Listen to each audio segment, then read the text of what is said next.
Puji Tuhan, saudara, mari kita buka Alkitab kita di dalam Kisah Para Rasul pasal yang kedua. Kita sama-sama membaca ayat yang ke-38. Sudah ketemu semua? Yuk kita baca sama-sama. 1, 2, 3. Jawab Petrus kepada mereka, "Bertobatlah, dan hendaklah kamu masing-masing memberi dirimu dibaptis dalam nama Yesus Kristus untuk pengampunan dosamu. Maka kamu akan menerima karunia Roh Kudus." Dalam beberapa waktu terakhir ini kita banyak berbicara masalah pencurahan Roh Kudus. Minggu kemarin kita melihat keajaiban dari Pentakosta atau pencurahan Roh Kudus. Kita melihat bagaimana terjadinya Pentakosta. Para murid-murid sekitar 120 orang mendapatkan pencurahan Roh Kudus di loteng di Yerusalem.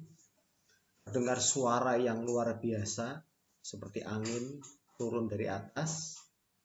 Kemudian ada nampak lidah-lidah api yang hinggap pada 120 orang itu. Dan kemudian kita melihat terjadi suatu keajaiban karena mereka semua bisa bercakap-cakap dengan bahasa-bahasa yang lain, sehingga bisa didengar oleh orang-orang yang ada di Yerusalem. Nah, hari ini kita akan berbicara dampak dari Pentakosta. Apa yang terjadi setelah pencurahan dari Roh Kudus itu? Kita bisa nanti dibuka sendiri, dibaca di dalam Kisah Para Rasul 2 mulai ayat yang ke-14 ya. Dari ayat yang ke-14 saya bacakan beberapa ayat saja. Kita akan melihat apa dampak dari pencurahan Roh Kudus pada hari Pentakosta. 14 saya bacakannya. Maka bangkitlah Petrus berdiri dengan 11 rasul itu, dan dengan suara nyaring ia berkata kepada mereka, "Hei kamu orang Yahudi, dan kamu semua yang tinggal di Yerusalem, ketahuilah dan camkanlah perkataanku ini." Di sini kita bisa melihat Petrus yang tadinya seorang murid biasa, bahkan pernah menyangkal Yesus, takut sama seorang hamba imam besar, dikatakan bahwa dia adalah murid Yesus. Ternyata di sini dia sudah berubah secara dahsyat. Dari seorang nelayan biasa, 3 tahun lebih ikut Yesus, dan setelah pencurahan Roh Kudus, ada satu perubahan yang sangat drastis. Dia di sini begitu kejadian pencurahan Roh Kudus, dia bangkit mewakili semua murid-murid, kata dengan nyaring, "Hei kamu orang Yahudi, dan kamu semua orang yang tinggal di Yerusalem, ketahuilah dan camkanlah perkataanku ini." Petrus bisa bercakap dengan penuh wibawa dan nyaring, tidak ada rasa takut, tegas, dan menjadi orang yang luar biasa.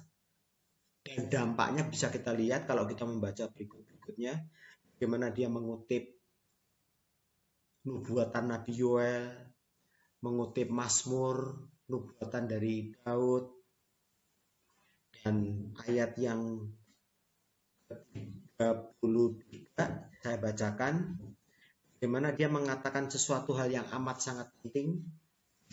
Dan sesudah ia ditinggikan oleh tangan kanan Allah dan menerima Roh Kudus yang dijanjikan itu, maka dicurahkannya apa yang kamu lihat dan dengar di situ. Mana orang-orang Yerusalem heran mendengar keajaiban. Ada suara seperti angin turun dari atas. Dan murid-murid bisa berbicara dengan kata-kata bahasa-bahasa lain. Di sini terus menjelaskan, ya. Kejadian itu terjadi setelah apa? Setelah Yesus itu melakukan tugas kewajibannya secara utuh. Bagaimana Yesus sudah dinubuatkan mengenai kelahirannya.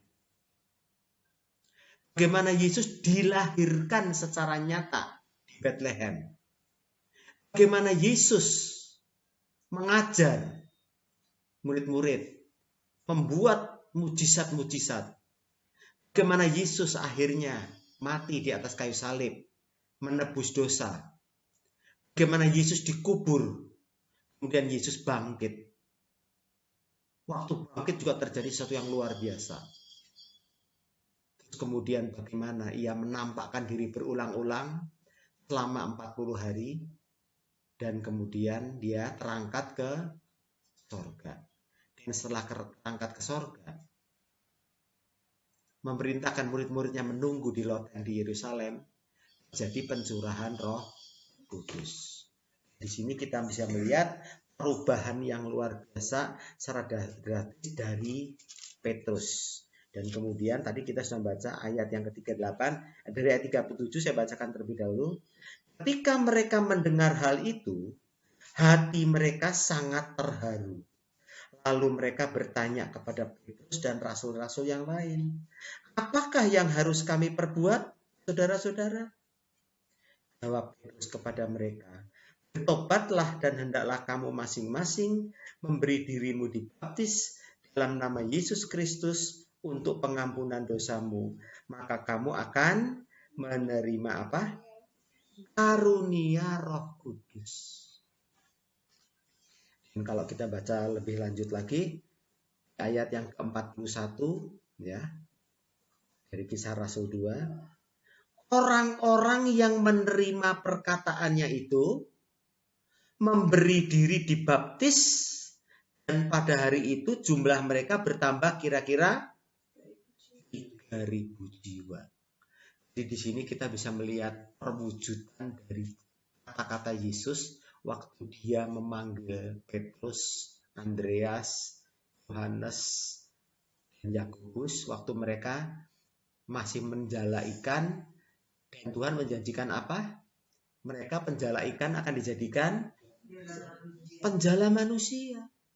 Selama 3 tahun lebih mereka mengiring Yesus, mereka belum menjala apa-apa gitu ya.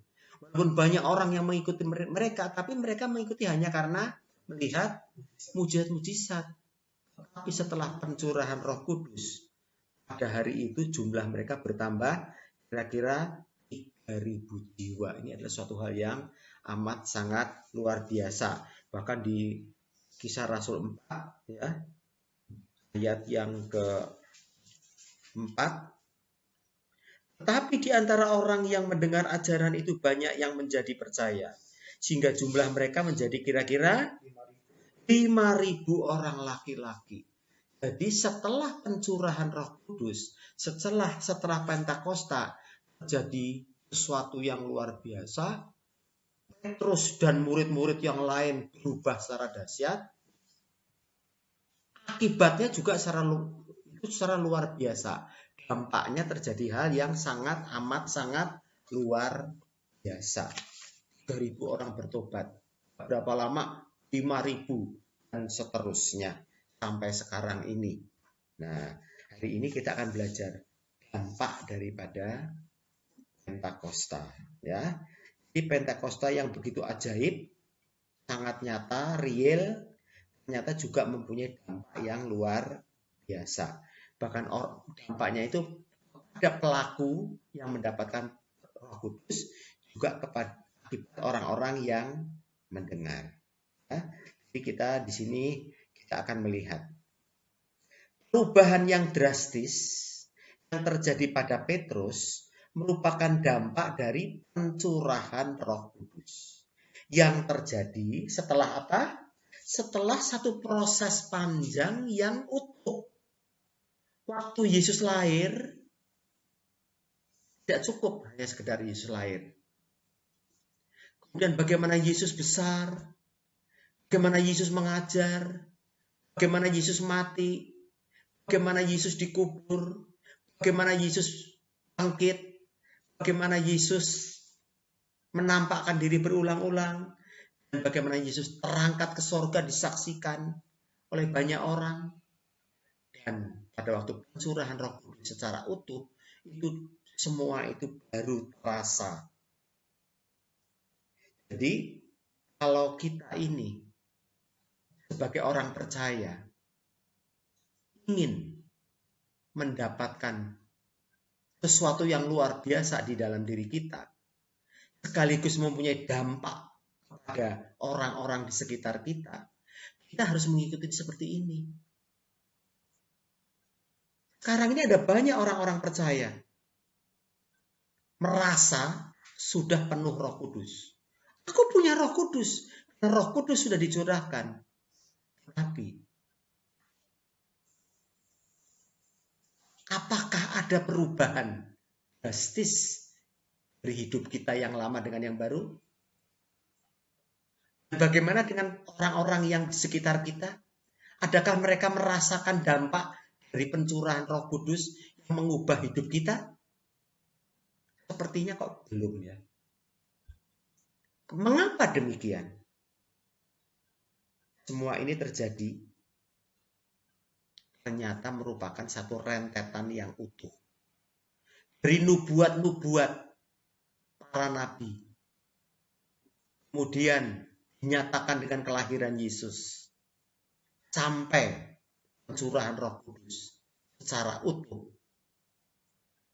Baru Pentakosta itu rasa keajaibannya dan dampaknya yang luar biasa. Oke, sekarang kita akan melihat mengapa demikian. Bagaimana supaya kita menjadi seperti murid-murid sebagai jemaat yang pertama yang tertulis dalam kitab Kisah Para Rasul. Kita mau nggak kita mengalami keajaiban pencurahan Roh Kudus, sekaligus mau nggak apa yang kita katakan itu berdampak positif kepada orang-orang di sekitar kita. Itulah yang sebetulnya yang ingin Yesus nyatakan dalam kehidupan kita.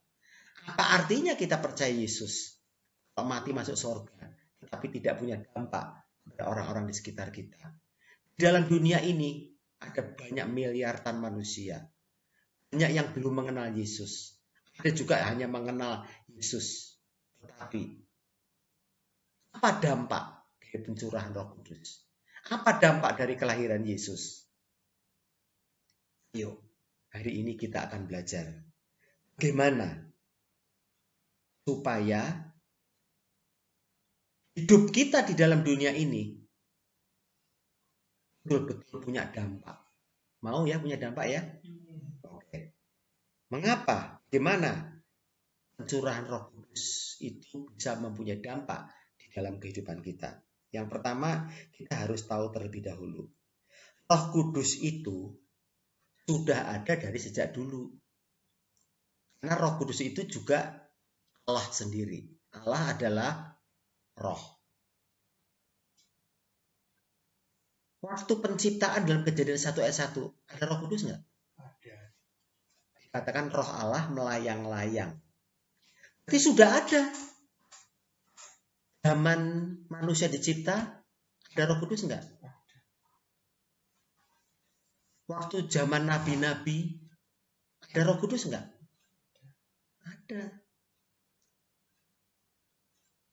Lalu para tokoh Alkitab itu mendapatkan Roh Kudus enggak? Ternyata juga dapat. Tapi dampaknya ternyata berbeda dengan yang di Kejadian Pentakosta. Bahkan kita pernah dengar cerita Raja Saul ya. Raja Israel yang pertama ya. Saul itu mendapatkan Roh Kudus. Tetapi Roh Kudusnya hanya meninggalkan dia.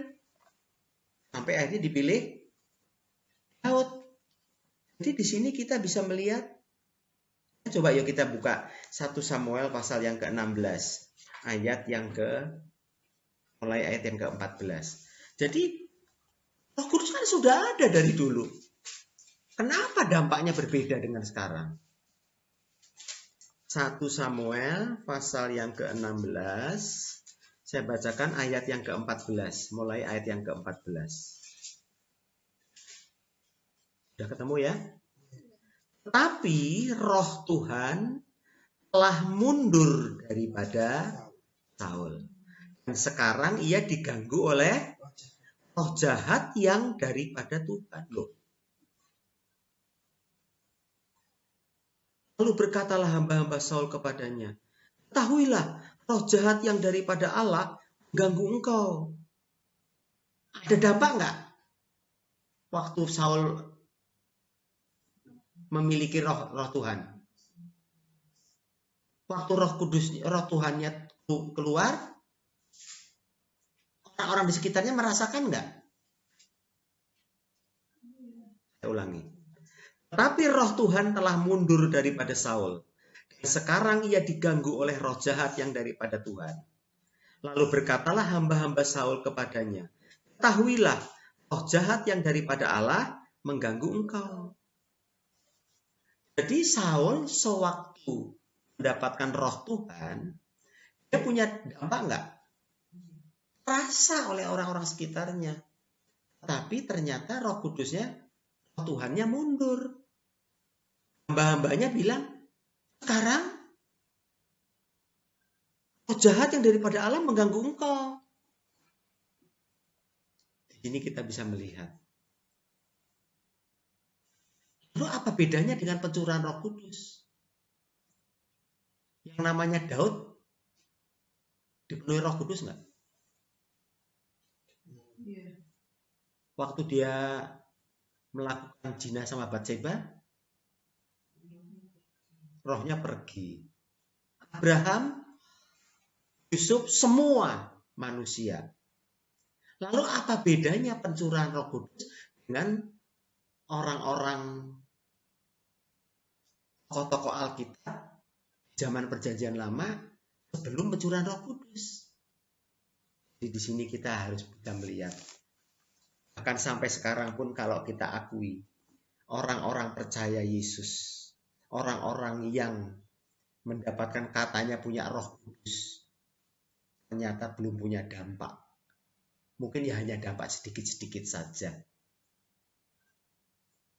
Rindu enggak kita kejadian pencurahan Roh Kudus pada hari Pentakosta itu mempunyai dampak yang luar biasa di dalam kehidupan kita pribadi, mengubah hidup kita pribadi.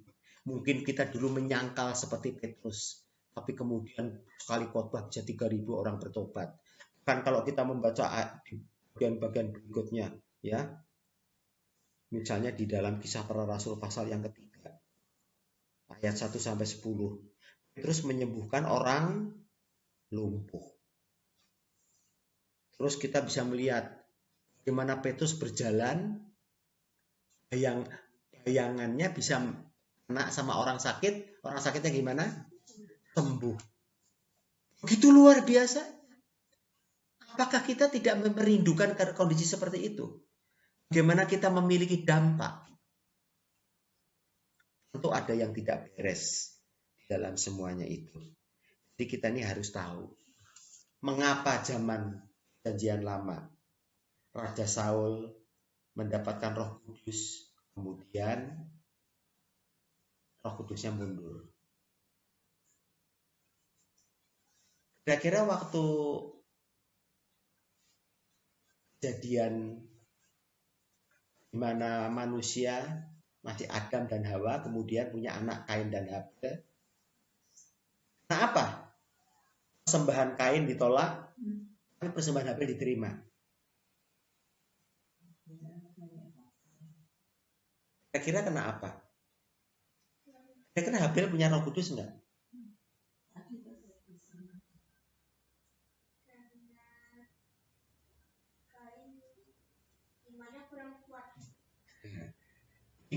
Kain dan Habel sama-sama mendengar cerita dari Adam dan Hawa. Ya pasti ya. Waktu itu kan belum ada Alkitab kan. Jadi adanya cuma cerita. Dulu di Taman Eden sama Tuhan. Kemudian mereka karena berbuat dosa. Nah, ternyata waktu mereka mempersembahkan, Kain salah. Karena mungkin nggak memperhatikan waktu diceritakan. Sedangkan Habel ngerti. Nah, dia diterima. Terjadi pembunuhan. Terus lagi, ingat kejadian Henokh, keturunan ketujuh dari Adam, bagaimana dia nggak ngalami mati karena hidup bergaul dengan Tuhan. Pasti ada Roh Kudus di dalam dirinya. Kemudian kita ingat cerita Nuh, sekian juta orang dihukum semua, tapi Nuh, istri dan ketiga anak dan ketiga menantunya diselamatkan. Nah, ada Roh Kudus ada di dalam diri mereka. Dan seterusnya masih banyak kisah-kisah Abraham, Daud, Musa, dan sebagainya. Nah, sampai pada akhirnya Yesus, Tuhan sendiri lahir sebagai manusia, menebus dosa manusia, naik ke sorga, mencurahkan Roh Kudus, terjadi dampak yang luar biasa. Mengapa terjadi demikian? Kita harus tahu bahwa pada waktu manusia jatuh dalam dosa, manusia itu terpisah dari Tuhan, semakin lama semakin jauh. Nah, kita buka 2 Tesalonika 1 ayat yang ke-9.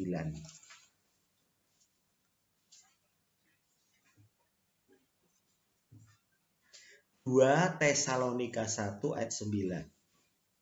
Mereka ini akan menjalani hukuman kebinasaan selama-lamanya. Dijauhkan dari hadirat Tuhan dan dari kemuliaan kekuatannya. Jadi manusia yang jatuh dalam dosa itu dijauhkan dari Tuhan. Roh Tuhannya sudah tidak ada di dalam kehidupan mereka. Mereka pada akhirnya mereka semua akan binasa. Ya. Kenapa? Karena manusia itu ciptaan Tuhan yang paling istimewa, yang diberi kuasa, pasti akan mengalami kehidupan yang kekal. Tapi setelah mereka jatuh dalam dosa, ada satu hal yang amat sangat penting yang harus kita ketahui. Yuk kita buka di dalam Ibrani pasal yang kedua. Ayat Ibrani 2 ayat 14-15. Coba dibaca. Ibrani pasal yang kedua ayat 14 dan ayat yang ke-15. Maka ia juga menjadi sama dengan mereka dan dapat bagian dalam keadaan mereka, supaya oleh kematiannya ia memusnahkan dia, yaitu iblis yang berkuasa atas maut, dan supaya dengan demikian ia membebaskan mereka yang sedang hidupnya berada dalam perhambaan oleh karena takutnya kepada maut. Nah, jadi sejak manusia dicipta kemudian jatuh dalam dosa, kemudian punya anak dan banyak sekali jutaan, itu Roh Kudus sering datang. Roh Kudus ingin meraih mereka supaya kembali. Tapi datang dan pergi Roh Kudusnya. Kenapa? Karena manusianya masih dikuasai oleh maut. Saya ulangi ayat 14 yang tadi sudah dibaca saja. Dan karena anak-anak itu adalah anak-anak dari darah dan daging, maka ia juga menjadi sama dengan mereka dan mendapat bagian dalam keadaan mereka, supaya oleh kematiannya ia memusnahkan dia, yaitu iblis yang berkuasa atas maut. Jadi semua manusia kan Tuhan bilang sewaktu bilang sama Adam dan Hawa, semua buah dalam pohon ini boleh kamu makan, kecuali yang ini. Dan ternyata Hawa tertipu. Dia makan buah yang dilarang oleh Tuhan.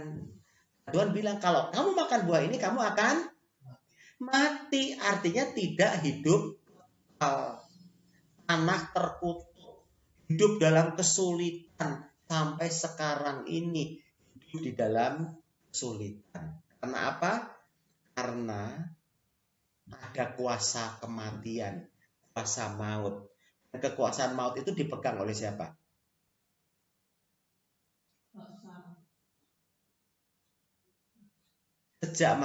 Sejak manusia jatuh dalam dosa, kuasanya itu dipegang oleh iblis. Jadi dikatakan begitu kan ya? Mengapa Yesus harus turun? Dikatakan karena anak-anak itu adalah anak-anak dari darah dan daging. Maka ia juga menjadi sama dengan mereka. Jadi Allah turun jadi manusia dalam Yesus dan mendapat bagian dalam keadaan mereka. Supaya oleh kematiannya ia memusnahkan dia, yaitu iblis yang apa? Berkuasa atasmu. Jadi intinya persoalannya waktu itu, sewaktu Yesus belum salib, bangkit dan mencurahkan Roh Kudus, itu kuasa maut ada di tangan iblis. Itu yang jadi masalah. Makanya mereka seperti Henokh, dia mendapatkan, dia percaya, dia bergaul dengan Allah, dia tidak mengalami kematian. Karena apa? Ada Roh Kudus di dalam dirinya. Jadi dia akhirnya terangkat, tidak mengalami kematian.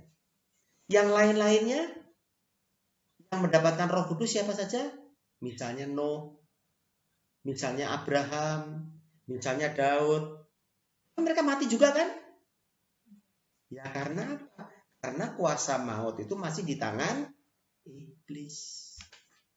Makanya kuasa itu harus direbut. Bagaimana caranya merebut? Bagaimana cara merebut kekuasaan itu? Yesus membayar. Karena upah dosa adalah maut.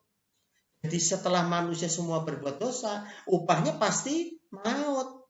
Walaupun kadang-kadang mendapatkan Roh Kudus, hingga mereka bisa hidup baik, benar. Bahkan Musa bikin mujizat, 10 tulah di Mesir dan sebagainya. Tapi pada akhirnya dia tetap mati. Karena apa? Karena kuasa maut tetap ada di tangan iblis. Jadi walaupun kadang-kadang ya, jadi mereka semua itu mendapatkan Roh Kudus. Saat mendapatkan Roh Kudus, mereka bisa bikin mujizat dan sebagainya. Bahkan seperti Henokh bisa naik ke surga. Selain Henokh yang naik ke surga siapa lagi? Elia juga bisa tidak mengalami kematian. Tapi Elia pernah berbuat dosa nggak? Pernah putus asa pengen mati nggak? Pernah. Ya. Jadi semua itu, selama kuasa ada di tangan iblis, kita tidak bisa berbuat apa-apa. Namun puji Tuhan, sekarang Yesus telah lahir, Yesus telah mengajar, Yesus telah mati. Begitu mati, bangkit, hai maut, di mana sengatmu? Upah dosa sudah dibayar oleh Yesus secara lunas. Makanya siapa yang percaya kepada Yesus, menerima dia sebagai Tuhan dan Juru Selamat, dosanya sudah dihapuskan, sudah dibayar. Tapi masalahnya, walaupun sekarang ini Yesus sudah mencurahkan Roh Kudus, sudah mati di atas kayu salib, sekarang ini kenapa kita masih susah? Katanya orang percaya sudah ditebus dosanya. Kenapa kita masih mengalami kesulitan? Kenapa kita masih mengalami masalah? Kenapa kita masih bisa mati? Karena apa? Ingat, dosa itu sudah ditebus. Tapi akibat dari dosa itu masih ada di dalam kehidupan kita, bekasnya. Nah, bekas-bekas dari dosa itu yang menghantui kita, misalnya kita masih suka berpikir jahat nggak? Masih suka iri nggak? Masih suka berpikir jahat enggak? Percaya enggak kalau dosa kita sudah diampuni oleh Yesus di kayu salib? Tapi bekasnya itu masih nyata di dalam kehidupan kita. Nah, Yesus sudah mati di atas kayu salib. Dia sudah membayar lunas semua utang dosa kita. Tapi ternyata bekas-bekas dosanya itu, watak-watak dosanya itu masih ada di dalam diri kita. Nah, itu tugas dari Roh Kudus untuk membereskan semuanya. Makanya kalau Roh Kudus turun di dalam diri kita, dia akan memunculkan pohon kehidupan. Dan pohon kehidupan itu akan memunculkan buah. Buah dari roh apa saja? Kasih, sukacita, damai sejahtera, kesabaran, kemurahan, kebaikan, kesetiaan, lemah lembutan, penguasaan diri. Kalau Roh Kudus tinggal dalam diri kita, tapi kenapa kita belum memiliki semua itu? Karena kita sering mendukakan roh. Bahkan ada banyak orang yang memadamkan roh.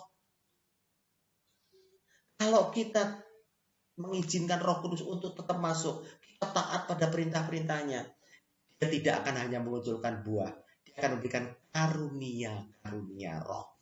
Makanya tadi di dalam Kisah Para Rasul tadi, yang pasal yang kedua ya, kita sama-sama lihat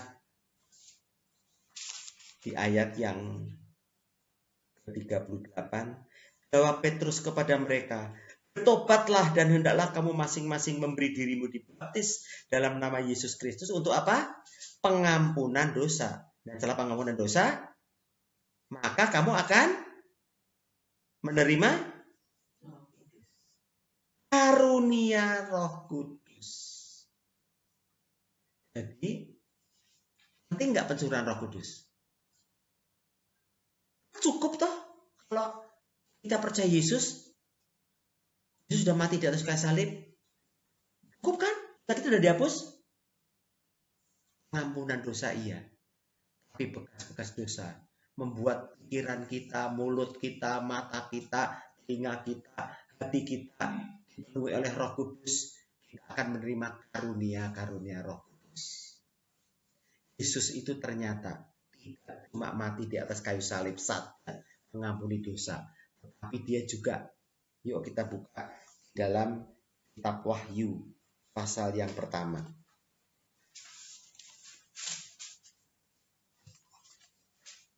Wahyu pasal yang pertama, kita baca ayat 17 dan 18.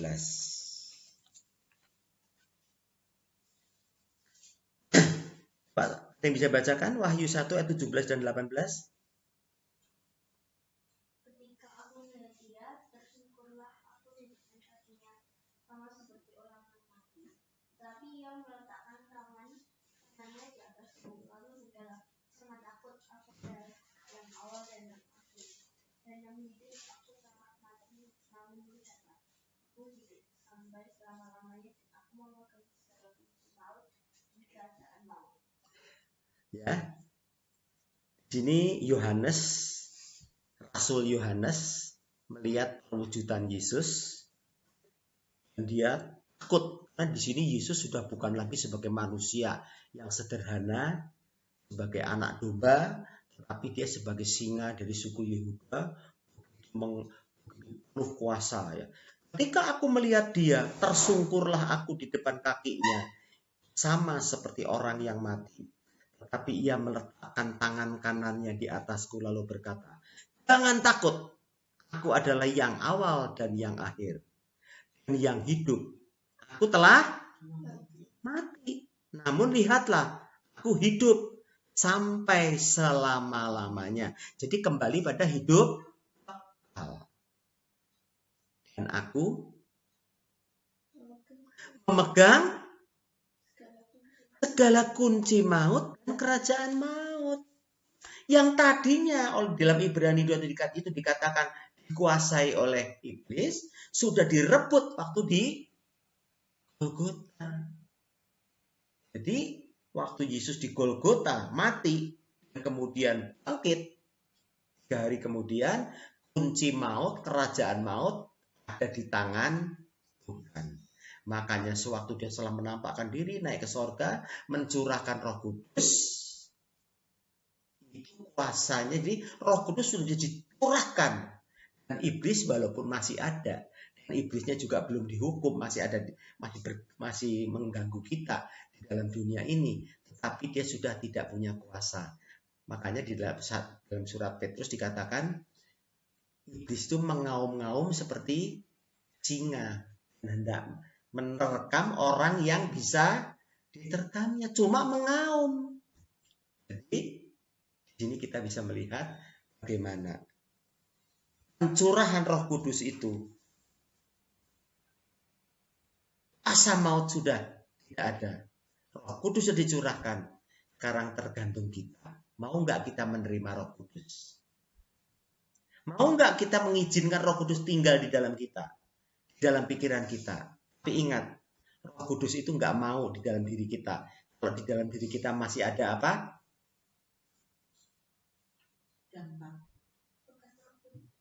Bekas dari dosa. Mungkin kita sudah nggak berdosa lagi, tapi bekasnya masih. Kita masih punya rasa benci, rasa iri, dengki. Itu yang terjadi. Jadi dengan pencurahan Roh Kudus kita percaya terbuka jalan yang lebar, pemulihan dari dosa dan segala akibatnya. Yesus telah membayar semuanya itu. Roh Kudus siap untuk membersihkan dalam kehidupan kita. Supaya apa? Supaya kita ini bisa hidup benar di hadapan Tuhan, memunculkan buah-buah roh, kita mendapat karunia-karunia roh. Nah, dengan karunia-karunia roh itulah kita akan berdampak kepada dunia ini. Oh, karunia roh apa saja? Itu buah roh, Mak. Karunia roh itu apa? Berkata-kata dengan hikmat, betul, Mak. Berkata-kata dengan pengetahuan. 3 iman.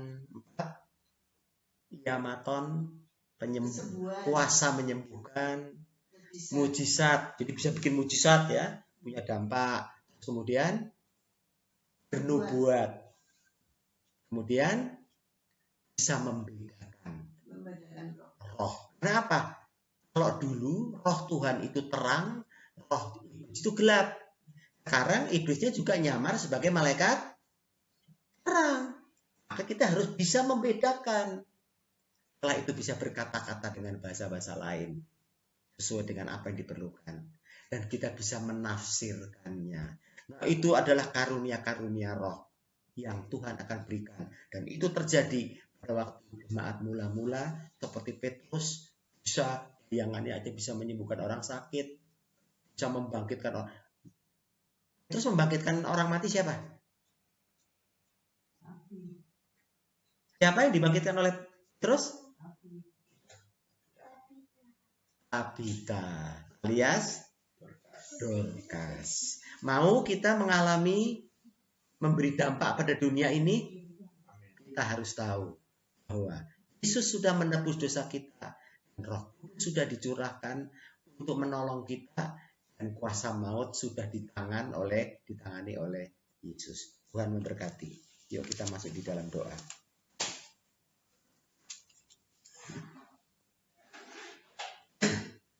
Bapa di sorga, terima kasih kami boleh beribadah.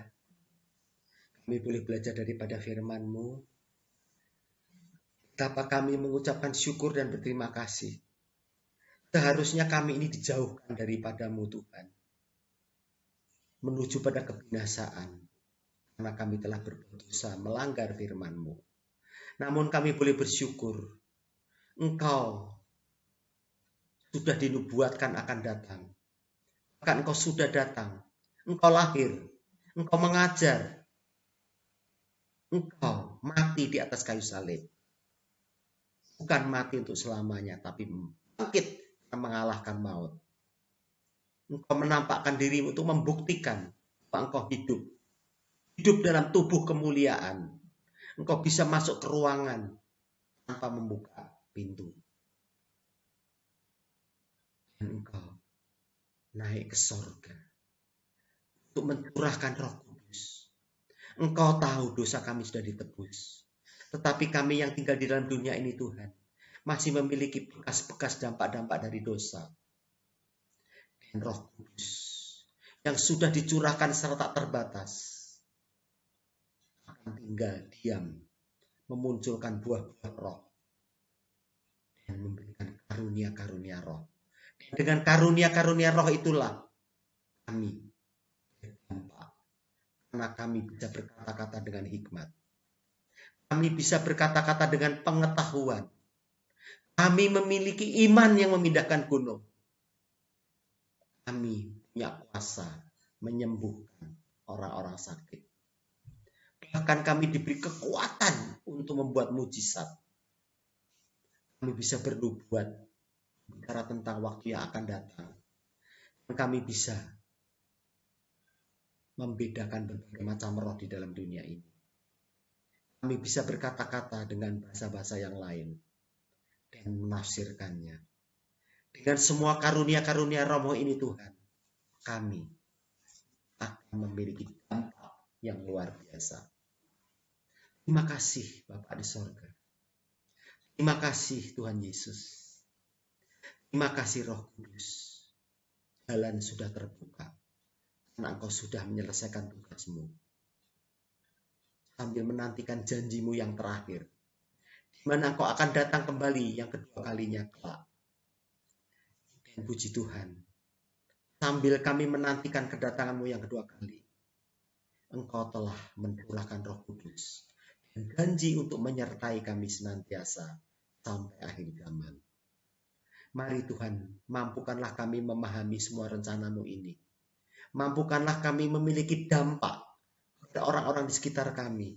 Engkau tidak menghendaki seorang pun binasa. Di dunia ini masih banyak Tuhan orang-orang yang belum mengenal Engkau. Tidak tahu masalah kebenaran ini. Berikan kepada kami perlengkapan supaya kami dapat menjadi saksi. Saksi bagi semua orang. Mulai dari diri kami, keluarga kami, dan kemudian lingkungan kami, keluarga besar kami, tetangga-tetangga kami, teman-teman kami, dari tempat ini sampai ke ujung bumi. Nama Tuhan dipermuliakan. Terima kasih Bapak di sorga. Tolonglah meteraikan firman-Mu ini, supaya kami tidak hanya sekedar mendengar, tapi kami menjadi pelaku daripada firman. Kami mau memiliki dampak, sehingga pada akhirnya seluruh muka bumi ini mendengar akan berita keselamatan ini. Dan mereka semua mulut lidah bibir mengakui Engkau Yesus sebagai Tuhan dan Juru Selamat. Dan semua lutut berlutut menyembah-Mu. Buat kami berdampak Bapa. Tapi tolonglah kami supaya kami tetap menjadi orang yang rendah hati, lemah lembut, dijauhkan dari segala ketongkakan kesombongan. Kalau kami mau bermegah, bila kami bermegah karena kami mengenal Engkau. Kalau kami diberi karunia-karunia, biarlah kami menggunakan karunia ini dengan baik dan benar, seturut dengan kehendak-Mu. Terima kasih Bapak di sorga. Kami bersyukur, kami sudahi Tuhan ibadah kami pada saat ini. Dan kami akan kembali melanjutkan aktivitas kami. Mari Tuhan Yesus, kami perlu Engkau, perlu penyertaan-Mu, supaya kami dapat hidup benar dan berdampak untuk kemuliaan nama-Mu. Terima kasih Bapak di sorga. Sebelumnya Tuhan, sebelum kami melanjutkan aktivitas kami yang dipimpin Roh Kudus, berkatilah kami, tolonglah kami. Tanpa Engkau kami tidak bisa apa-apa, tapi bersama-Mu kami akan melakukan perkara-perkara yang besar. Terima kasih Bapak di sorga, terima kasih. Saudara yang dikasih Tuhan Yesus, angkatlah kedua belah tangan-Mu. Terimalah berkat rahmat anugerah, pertolongan dari Bapa yang kekal. Bapa yang bersemayam dalam terang tak terhampiri. Tempat yang jauh tinggi, jauh di sana. Tapi juga ternyata ada di tempat orang yang berhati remuk dan rendah hati.